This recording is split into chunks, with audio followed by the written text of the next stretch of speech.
Welcome to Ezgabhoqo World Studio. Mawukuthi oqala ubukela lolu hlelo, please subscribe, comment, like and share ama-video ethu. Siyabonga kakhulu Ningizimu Afrika. Uhlelo lithola umlando kakhulu masithi khona Ezgabhoqo World Studio. Njengamhlanje ngiphethe umzukulu weJalimane mfowethu uzomkhumbula kwa-SABC mfowethu esifundele indaba njengeNingizimu Afrika mfowethu kahle kakhulu. Igagu, iqhawe mfowethu elikwazi ukubeka izinto ngesoka. Kamnandi. Intatheli ke yethu lena mfowethu esiyaziyo kakhulu. Siphinde simthole futhi lapha kuMaskandi mfowethu kusigiya ngengoma iqhawe mfowethu leli eliyeli kuphekele nje ingoma ngomhluzo wenye lapha mfowethu udele asikubingelele iqhawe lakini kunjani mfowethu uyaphila siyathokoza nathi mfowethu ngifuna ukusike lijikayo kumuntu mhlambe ongathi yena uyaqala ukumbona namhlanje lo muntu kulombukiso ukuthi masikhuluma ngomzukulu weJalimane noma sikhuluma ngoVusizo Mpumalanga sikhuluma ngobani uma ukhuluma ngoVusizo Mpumalanga SABC television uSidudlu Mavis umfuka amakhulu ukuthi lo mzukulu weJalimane mbambo sangiminya ngabe enkulu insizwa umfuka acamela isintombi yesokweni umfuka Nsholanga siyoba khothi imlomo cha ukhuluma nje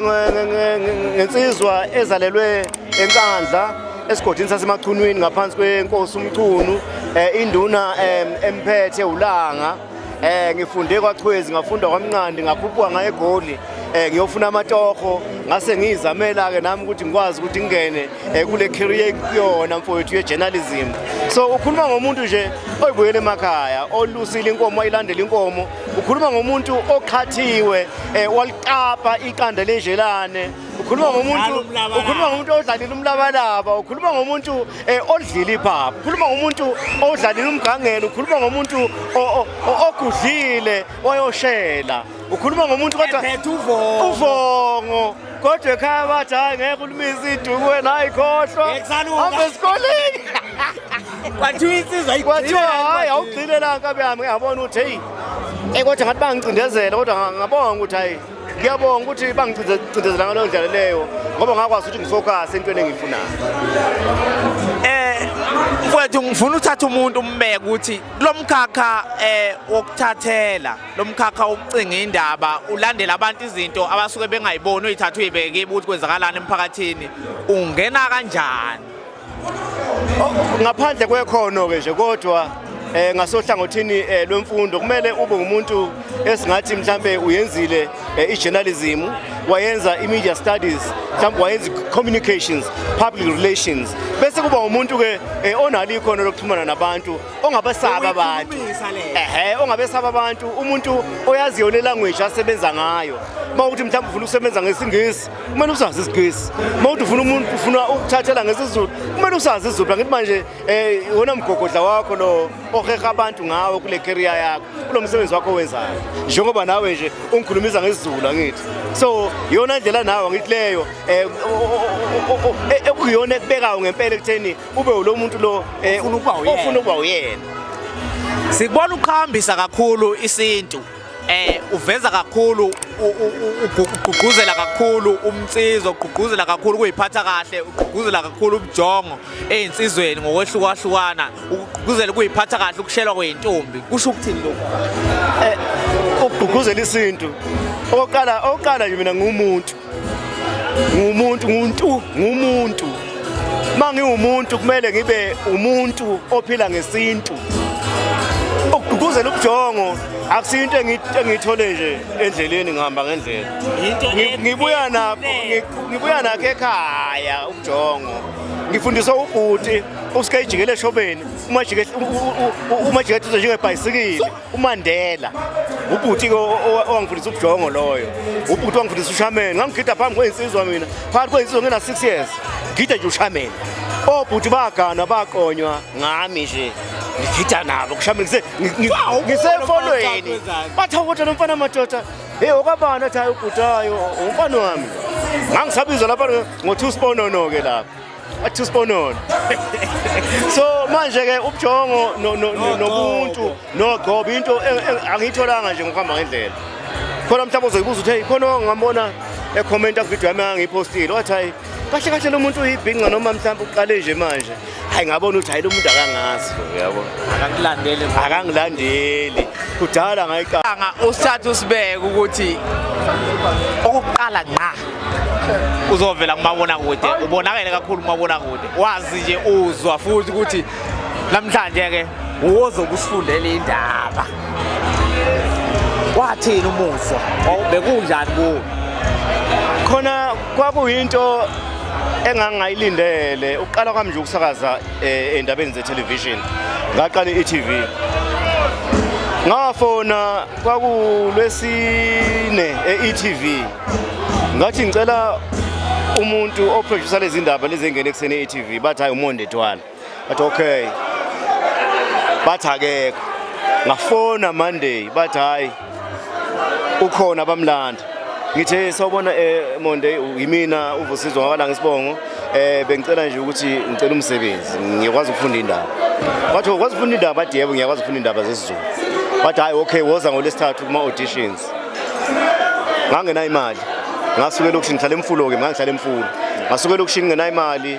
ngacela emajitheni lapha ukuthi ngicela nje ningiphi lift ngiyakwazi ukuyikhulumela ngiyabafowethu ukuthi ngicela ilift iwe edrobheni mangifike edrobheni ngathola umkhize kunomukwaba umkhize wayene shop yelokhunjana yenkukhu la ezansi eCarlton Center umkhize wezamambo ngamqala lapho umkhize wezamambo wanginika u50 bathi hayi ndoda hamba uyoweza ama auditions ngoba ngamtshela ukuthi ngiyakuphi ngicela ngiphi imali yokugibela hayi nangempela wanginikeza imali hayi shaya imali Auckland Park i-taxi ngafika Auckland Park mangifika Auckland Park sengifika sekulate unjani uvalo bengishaya uvalo ngoba sengilate angithi ama auditions aqale ngo9 mina ngikuphi ngisedrobheni ngo10 ngifike eAuckland Park elokhunjana eHyde Park ngo11 asephelile ama auditions mangifika ngo10 ndoda ama auditions aphelile kodwa ke awungene sikuzwe awungithe mangifika lapha na ikhona into eyihlelile ukuthi cha angihlele lutho mina ngibona abahlelile funda into ethiwa i-auto cue funda kuyona ngangayazi ngangiqala ukuyibona hayi mangifika lapha na hayi bathe indoda ayike ngena ke kodwa sesiqedile kodwa salisungena uma nje yabona ngoba ubufonile ngoba unfair ukuthi asikufaki ngoba ubufonile mangifika lapha na unazi indaba ngathi mangithi uVusizwe ngakala ngisibongo nazi indaba ze-e.tv zesiZulu ngasishaya sesibili sesithathu sesine hayi bayibambi lokhu yathi hey bathi hayi lo muntu right lo muntu bathi Monde ngasaqhubeka hayi ngithi mina mhlawumbe ngenze wrong awuma ngiqeda mase ngiphuma athi Monde woza ngolesi msombuluko uzosebenza